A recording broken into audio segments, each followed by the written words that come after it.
It may need to come back from its Christmas break and sit next month to pass legislation crucial to the scheme. The warning comes as Labor and the Greens strike a deal on the broadband network. Morning. It's the last sitting week of the year. Hooray!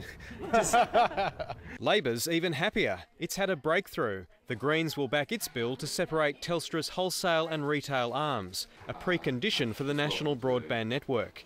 In return, the Greens have won concessions, making it more difficult for the network to be privatised. We believe that natural monopoly infrastructure of this kind, particularly where it's an essential service, should be held in public hands and run in the public interest, not in shareholders' interest. The opposition says the deal breaks Labor's promise to eventually sell the network.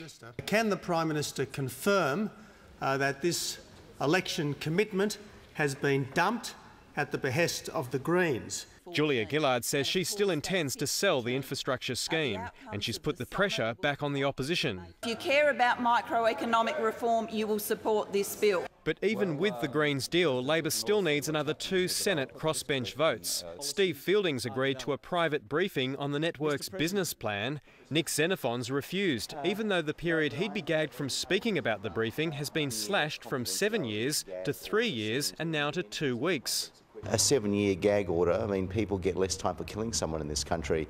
3 years is absurd, and 2 weeks may as well be 2 decades if that information isn't before the Parliament in the coming week. The government says the business case contains commercially sensitive information and won't be released before December.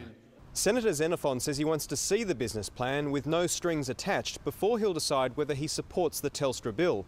And he says that means the Parliament may have to be recalled next month. Parliament rises on Thursday. The government's ruled out releasing the business plan before then.